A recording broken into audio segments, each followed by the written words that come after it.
নমস্কার বন্ধুরা, 2025 সালে বাংলায় কেন্দ্র হারে ডিএ দেওয়া হবে। আন্দোলনের মাঝে বড় দাবি সাংসদের। এই মুহূর্তে সবচেয়ে বিরাট বড় খবর, ডিএ বাড়ছে কেন্দ্র সরকারি কর্মীদের।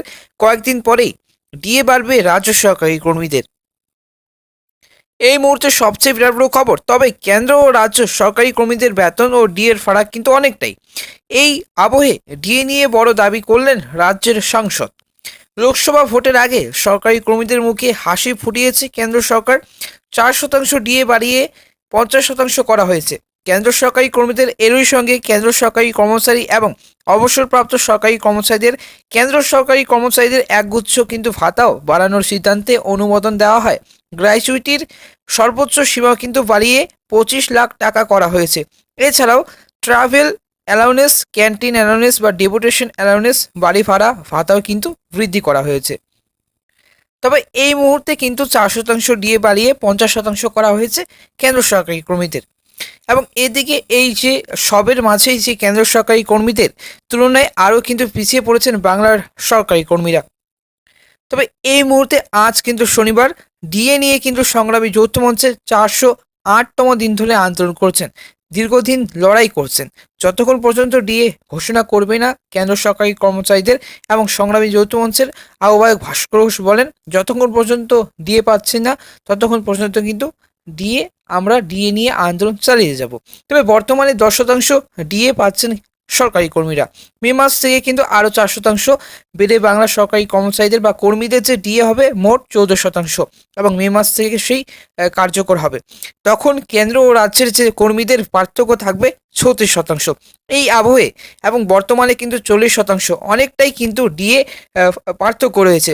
তবে রাজ্য সরকারি কর্মচারীরা এই মুহূর্তে 10% হারে ডিএ পাচ্ছেন, এবং কেন্দ্র সরকারি কর্মচারীরা কিন্তু 36% হারে ডিএ পাচ্ছেন, কিন্তু পার্থক্যটা অনেকটাই। এই আবহে রাজ্য সরকারি কর্মীদের যে সংগঠন সংগ্রামী যৌথ মঞ্চের দাবি, all India consumer price index অনুযায়ী বা এআইসিপিআই অনুযায়ী ডিএর যে হার নির্ধারণ করতে হবে রাজ্য। অনশন চলছে, 1 বছরের বেশি সময় ধরে অবস্থান বিক্ষোভও চলছে। আজ কিন্তু সেই শনিবার, আজ কিন্তু 408তম দিন ধরে সেই আন্দোলন করছেন, আন্দোলন চালিয়ে যাচ্ছেন কলকাতায়। এবং এই আবহে যে রাজ্যসভার বিজেপির সাংসদ শ্রমিক ভট্টাচার্য বলেন, এই সরকারের থেকে মানুষ কোনো মানসিকতা বা মানবিকতা, সুস্থ ব্যবস্থা আশা করে না। একটা যুক্তরাষ্ট্রীয় ব্যবস্থার মধ্য থেকে কেন্দ্র ও রাজ্যের যে সমন্বয় দেখাবে তা কিন্তু কেউ আশা করে না। এই সরকার শুধুমাত্র বাকযুদ্ধের প্রতিযোগিতায় আছে। কেন্দ্র সরকারকে আক্রমণ, দেশের প্রধানমন্ত্রীকে এবং কালিমালিপ্ত করা, তার বিষয়ে বাজে শব্দ প্রয়োগ করা, এরই মধ্যে এর মধ্যেই দিয়েই তৃণমূল সরকার চলছে। এবং শ্রমিকবাবু আরও বলেন, রাজ্য সরকারি কর্মচারীদের ডিএ দেওয়ার ক্ষমতা নেই বর্তমান রাজ্য সরকারের। 2025 সালের নতুন সরকার গঠন হওয়ার পরে যদিও রাজ্যে বিধানসভা নির্বাচন হওয়ার কথা 2026 সালে, যাতে এখনকার রাজ্য সরকারি কর্মচারীরা কেন্দ্র হারে ডিএ পান, পেনশনভোগীরাও কিন্তু নিশ্চিন্তে থাকতে পারেন, সেই বিষয়ে নজর দেওয়া হবে। তবে এই সরকারের থেকে ডিএ প্রত্যাশা করার কোনো ফল নেই বলে মনে করি আমি। এবং শ্রমিকবাবু বলেন যে রাজ্য সরকারি কর্মচারীদের ডিএ দেওয়ার ক্ষমতা নেই বর্তমান রাজ্য সরকারের।